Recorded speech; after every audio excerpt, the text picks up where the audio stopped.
उत्तर प्रदेश को उत्तम प्रदेश बनाने के लिए देश के सबसे बड़े राज्य की अर्थव्यवस्था को $1 ट्रिलियन की इकोनॉमी बनाने के लिए योगी आदित्यनाथ लगातार बड़े फैसले ले रहे हैं और अब सीएम योगी सिंगापुर और जापान यात्रा करके इसके जरिए विकास का प्लान तैयार कर रहे हैं ताकि उत्तर प्रदेश जो है वो उत्तम प्रदेश बन सके।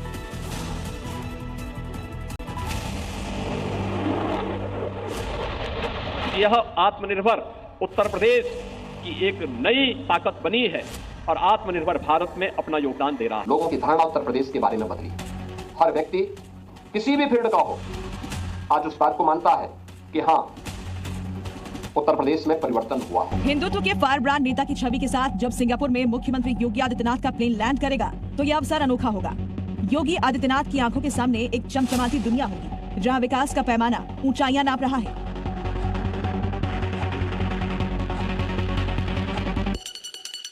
उत्तर प्रदेश में विकास की ऐसी ही लकीर खींचने के लिए मुख्यमंत्री योगी के 4 दिनों का सिंगापुर और जापान दौरा अहम है।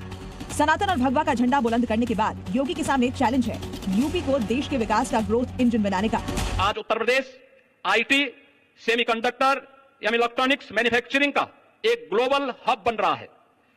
देश की मोबाइल फोन मैन्युफैक्चरिंग का 55% मोबाइल कंपोनेंट मैन्युफैक्चरिंग में 50% से अधिक की हिस्सेदारी अकेले उत्तर प्रदेश की है।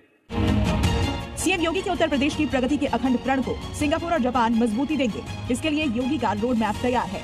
उनके दौरे का मकसद है निवेशकों को आकर्षित करना, सिंगापुर और जापान के निवेशकों को उत्तर प्रदेश में निवेश के लिए प्रोत्साहित करना। पिछले 9 साल में योगी आदित्यनाथ ने एक ध्येय बना कर रखा है कि उत्तर प्रदेश प्रॉस्परस कैसे हो। जैसे प्रधानमंत्री मोदी ने 5 ट्रिलियन इकोनॉमी का टारगेट लिया है और हम चौथी विश्व की इकोनॉमी बन भी चुके हैं, योगी आदित्यनाथ ने अपने प्रदेश के लिए टारगेट लिया है जो उत्तर प्रदेश के इतिहास में, भारत के इतिहास में भी ऐसे कम उदाहरण आते हैं। उन्होंने कहा कि अगर उत्तर प्रदेश 17 से 18% पॉपुलेशन कंट्रीब्यूट करता है तो हम योगी जी के लक्ष्य में कम से कम 1 ट्रिलियन कंट्रीब्यूट करेंगे। उसके लिए इन्वेस्ट यूपी बोल के हब बना, उसके लिए कंसल्टेंट आए। तो उनका पूरा मिशन यह है कि हम लोग भारत की प्रगति में कैसे कंट्रीब्यूट करें।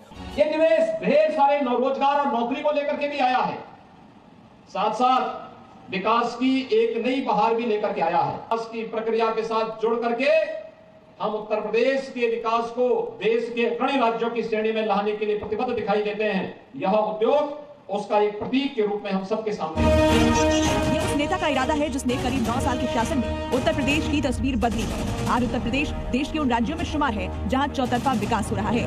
मध्य उत्तर प्रदेश को पूर्वी उत्तर प्रदेश से जोड़ने के लिए पूर्वांचल एक्सप्रेसवे, मध्य उत्तर प्रदेश को बुंदेलखंड से जोड़ने के लिए बुंदेलखंड एक्सप्रेसवे, दिल्ली को मेरठ से जोड़ने के लिए दिल्ली मेरठ 12 लेन का expressway, Gorakhpur link expressway, Ballia link expressway पर एक साथ कार्य करते हुए आज पूरे प्रदेश को एक नई ऊंचाइयां देते हुए देश की अर्थव्यवस्था को सुदृढ़ करने की दिशा में कार्य कर रहा है।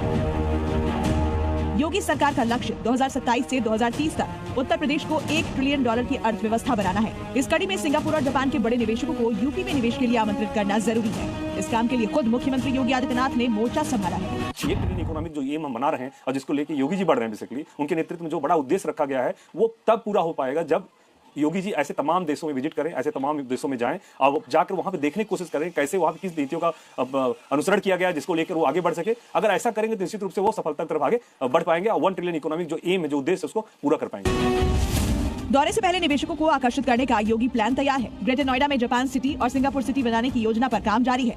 हर सिटी के लिए 500 एकड़ जमीन आवंटित करने का प्रस्ताव है। यहाँ सिंगापुर और जापान की कंपनियों को विशेष सुविधाएं दी जाएंगी। ऐसे प्लान के साथ जब मुख्यमंत्री योगी सिंगापुर और जापान में निवेशकों के सामने होंगे तो उनके सामने कई तस्वीरें एकदम साफ होंगी।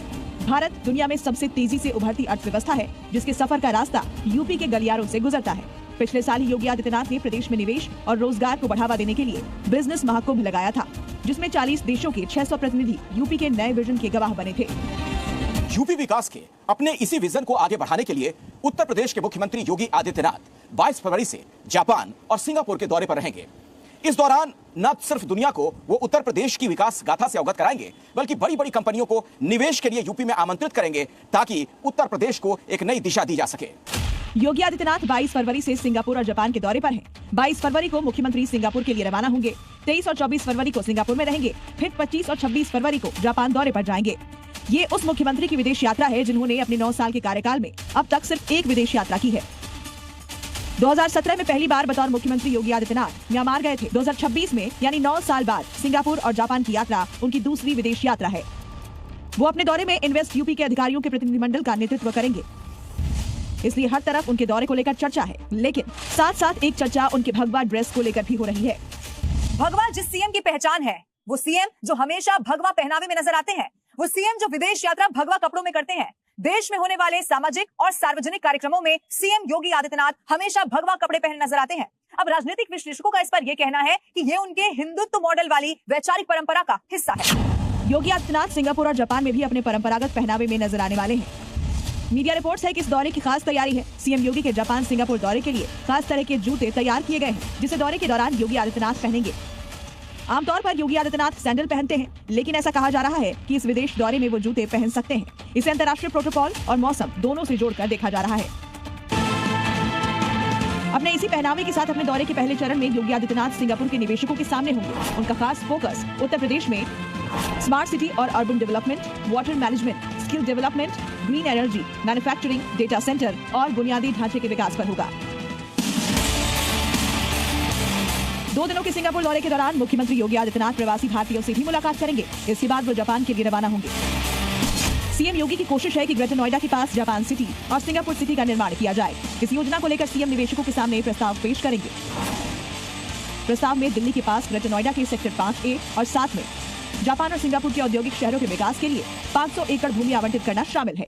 उत्तर प्रदेश के इतिहास में पहले ऐसे मुख्यमंत्री हैं जिन्होंने लगातार 10वां बजट पेश किया। उत्तर प्रदेश की जनता इतनी सुधी है कि उसने बड़े बड़े नेताओं को टिकने नहीं दिया। मतलब गोविंद वल्लभ पंत, मतलब राजनाथ सिंह, मतलब कल्याण सिंह, मतलब बहन मायावती, मतलब मुलायम सिंह 5 साल भी पूरे नहीं कर पाए। तो लेकिन यही उत्तर प्रदेश की वो सुधी जनता है जो योगी आदित्यनाथ को नहीं जाने दे रही है, और वो इसलिए नहीं जाने दे रही है कि वो उत्तर प्रदेश को खुशहाल बनाएंगे। जापान में उनका 2 दिनों का कार्यक्रम है। यहाँ भी उनका जोर यूपी के विकास में जापान की सहभागिता ही है। माना जा रहा है कि जापान में मुख्यमंत्री योगी आदित्यनाथ का जोर एडवांस मैन्युफैक्चरिंग, इलेक्ट्रॉनिक्स और ईवी, रेलवे, केमिकल्स और इनोवेशन पर होने वाला है। लेकिन इन बातों के अलावा जिसकी चर्चा है वो है जापान में सीएम योगी मैग्लेव ट्रेन में 100 किलोमीटर टेस्ट राइड लेंगे, ताकि यूपी में हाई स्पीड रेल और मॉडर्न ट्रांसपोर्ट इंफ्रास्ट्रक्चर को अपनाने की दिशा में कदम उठाया जा सके। ये सुपर हाई स्पीड मैग्लेव ट्रेनें 600 से 700 किलोमीटर प्रति घंटे तक दौड़ सकती हैं।